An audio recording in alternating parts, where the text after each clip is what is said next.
കോൺഗ്രസിന് എത്ര മുഖ്യമന്ത്രി സ്ഥാനാർത്ഥിമാരുണ്ട്? നേരത്തെ തന്നെ ഇത് സംബന്ധിച്ച് ചർച്ച കേരളത്തിൽ സജീവമായി നടന്നതാണ്. മാധ്യമങ്ങളെല്ലാം അതേക്കുറിച്ചുള്ള വാർത്തകൾ നൽകുകയും ചെയ്തിരുന്നു. എന്നാൽ അത് കോൺഗ്രസിന് UDFന് ഗുണം ചെയ്യില്ല എന്ന് KPCC നേതൃത്വം തീരുമാനിക്കുകയും അത്തരമൊരു ചർച്ച പാടില്ല എന്ന് നിർദ്ദേശിക്കുകയും ചെയ്തു. ഹൈക്കമാൻഡ് തന്നെ ഇടപെടുകയും ചെയ്തു പ്രശ്നം പരിഹരിക്കുന്നതിന് വേണ്ടി. അന്ന് നമ്മുടെ മുമ്പിലുണ്ടായിരുന്ന പേരുകൾ, ഒന്ന് പ്രതിപക്ഷ നേതാവ് VD സതീശൻ്റെതാണ്, മറ്റൊന്ന് മുൻ പ്രതിപക്ഷ നേതാവ് രമേശ് ചെന്നിത്തലയുടേതാണ്. അതേപോലെ തിരുവഞ്ചൂർ രാധാകൃഷ്ണനൊക്കെ രംഗത്തുണ്ട്.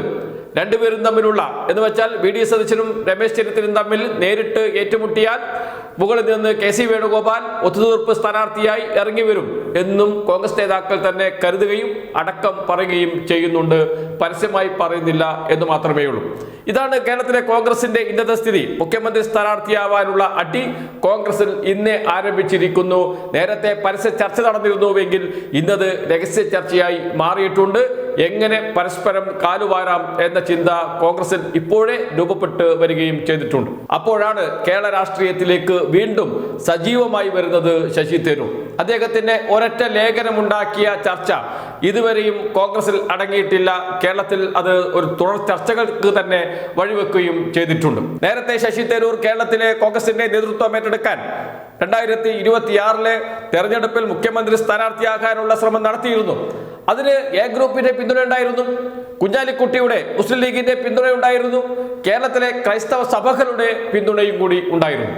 അങ്ങനെ ക്രൈസ്തവ സഭാ നേതാക്കളെയും പാണക്കാട് ചെന്ന് പാണക്കാട് സാദിഖലി ശിഹാബ് തങ്ങളെയും ഒക്കെ കണ്ട് ഞാനുമുണ്ട് കേരളത്തിൽ സജീവമായി രാഷ്ട്രീയം കളിക്കാൻ എന്ന് പറഞ്ഞുകൊണ്ട് രംഗത്തിറങ്ങിയിരുന്നു A ഗ്രൂപ്പിന്റെ പിന്തുണയോടുകൂടി ശശി തരൂർ.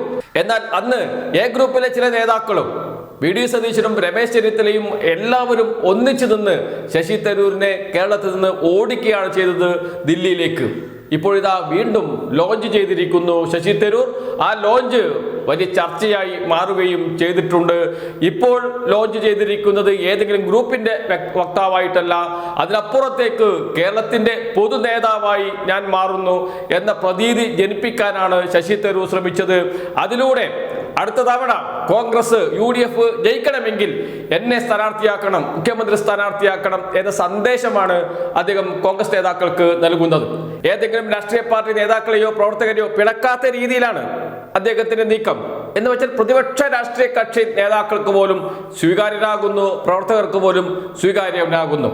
അദ്ദേഹം ഒരിക്കലും ഏതെങ്കിലും പാർട്ടി നേതാക്കളെയോ പാർട്ടി പ്രവർത്തകരെയോ അപമാനിക്കുകയോ അവഹേളിക്കുകയോ ചെയ്യുന്നില്ല.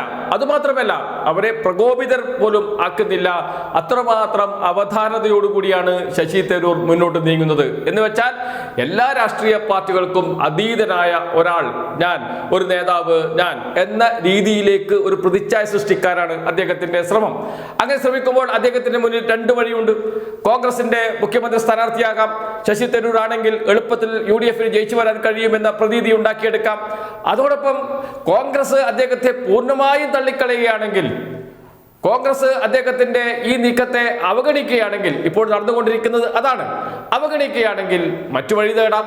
അത് BJP ഉണ്ട്. BJPയിൽ കേരളത്തിലെ ഒരു മുഖ്യമന്ത്രി സ്ഥാനാർത്ഥിയെ കിട്ടാൻ ശ്രമം നടക്കുന്നുണ്ട്. നേരത്തെ എന്ന് വെച്ചാൽ 2021 നിയമസഭാ തെരഞ്ഞെടുപ്പിൽ ശ്രീധരനെയായിരുന്നു അവർ മുന്നിൽ നിർത്തിയത്. ഇത്തവണ അതൊന്ന് മാറ്റിപ്പിടിക്കാം. രാജീവ് ചന്ദ്രശേഖർ ഉണ്ട്. രാജീവ് ചന്ദ്രശേഖറിന് കേരളത്തിന്റെ പൊതു നേതാവായി വളർന്നു വരാൻ ഇതുവരെ കഴിഞ്ഞിട്ടില്ല. കാരണം അദ്ദേഹം കേരള രാഷ്ട്രീയത്തിലേക്ക് സജീവമായി വന്നിട്ട് അത്രയും നാളുകളായിട്ടുള്ളൂ. അതിനുശേഷവും അദ്ദേഹം കേരളത്തിൽ സജീവമായി ഇരുന്നിട്ടില്ല. പക്ഷെ ശശി തരൂർ അങ്ങനെയല്ല. ശശി തരൂർ കേരളം അങ്ങോളം ഇങ്ങോളം അറിയപ്പെടുന്ന പേരാണ്, അറിയപ്പെടുന്ന വ്യക്തിയാണ്. അതുകൊണ്ട് എളുപ്പത്തിൽ പ്രസന്റ് ചെയ്യാൻ പറ്റും. പ്രസന്റബിൾ ആണ് ശശി തരൂർ. അതുകൊണ്ട് തന്നെ ശശി തരൂരിനെ മുന്നിൽ നിർത്തിയാൽ ഗുണം ചെയ്യുമോ എന്ന ചർച്ച BJPക്കകത്ത് നടക്കുന്നുണ്ട്. എന്നാൽ ഇതുവരെയും ശശി തരൂർ കൈ കൊടുത്തിട്ടില്ല, അത്തരമൊരു സൂചന നൽകിയിട്ടില്ല. കാരണം BJPയിലേക്ക് പോവുക എന്നത് ശശി തരൂരിനെ സംബന്ധിച്ച് ആത്മഹത്യാപരമായിരിക്കും. കാരണം അദ്ദേഹം കഴിഞ്ഞ കാലങ്ങളിൽ എടുത്ത നിലപാടുണ്ട്. സംഘപരിവാറിനെതിരെ, ഫാസിസത്തിനെതിരെ അദ്ദേഹം എടുത്ത നിലപാടുകൾ, അദ്ദേഹം എഴുതിയ പുസ്തകങ്ങൾ, ലേഖനങ്ങൾ ഒക്കെ പൊതുമണ്ഡലത്തിലുണ്ട്. അതുകൊണ്ട് എളുപ്പമല്ല സംഘപരിവാറിനോട് കൂട്ടുകൂടുക എന്നത് ശശി തരൂരിന്. അങ്ങനെയാണെങ്കിൽ ഇപ്പുറത്ത് LDF ഉണ്ട്. LDFൽ ഒരു സ്വതന്ത്രനായി നിൽക്കുകയോ സ്വതന്ത്ര സ്ഥാനാർത്ഥിയെ മത്സരിക്കുകയോ അങ്ങനെ ഒരു മന്ത്രി, പ്രധാനപ്പെട്ട വകുപ്പിന്റെ മന്ത്രിയാകാൻ കഴിയുകയോ ഒക്കെ ചെയ്യാം. അതിലേക്കുള്ള വഴികളും അദ്ദേഹത്തിന്റെ മുന്നിലുണ്ട്.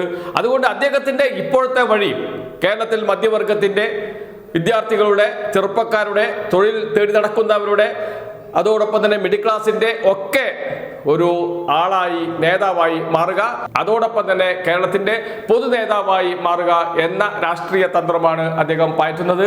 ഏതായാലും അദ്ദേഹത്തിന്റെ പ്രഥമ ലക്ഷ്യം കോൺഗ്രസ് തന്നെയാണ്, UDFന്റെ മുഖ്യമന്ത്രി സ്ഥാനാർത്ഥിയാവുക എന്നതാണ്. അത് അദ്ദേഹത്തിന് ഏറെ എളുപ്പമാണ്. അത് നടക്കുമോ എന്നാണ് ആദ്യം അദ്ദേഹം പരീക്ഷിക്കുക. അതുകൊണ്ട് തന്നെയാണ്, അത് മണത്തറിഞ്ഞത് കൊണ്ട് തന്നെയാണ് ഒറ്റക്കെട്ടായി രമേശ് ചെന്നിത്തലയും VD സതീശനും എല്ലാ മുഖ്യമന്ത്രി ദാഹികളും ഒക്കെ ശശി തരൂരിന് എതിരെ ചാടി ഇറങ്ങിയത്. എന്ന് വെച്ചാൽ വീണ്ടും ഇതാ ശശി തരൂർ കേരള രാഷ്ട്രീയത്തിൽ സജീവമാകാൻ പോകുന്നു. കേരള രാഷ്ട്രീയത്തിൽ UDFൽ കോൺഗ്രസിൽ ഒരു മുഖ്യമന്ത്രി സ്ഥാനാർത്ഥി കൂടി എത്തുന്നു. എ ഗ്രൂപ്പ് പഴയതുപോലെ ശശി തരൂരിനെ പിന്തുണക്കുമോ എന്നത് അറിയാനുള്ളൂ. ഈ വിഷയങ്ങളെല്ലാം നടക്കുമ്പോൾ ഒറ്റ എ ഗ്രൂപ്പ് നേതാക്കളും ശശി തരൂരിനെ വിമർശിച്ച് രംഗത്ത് വന്നിട്ടില്ല.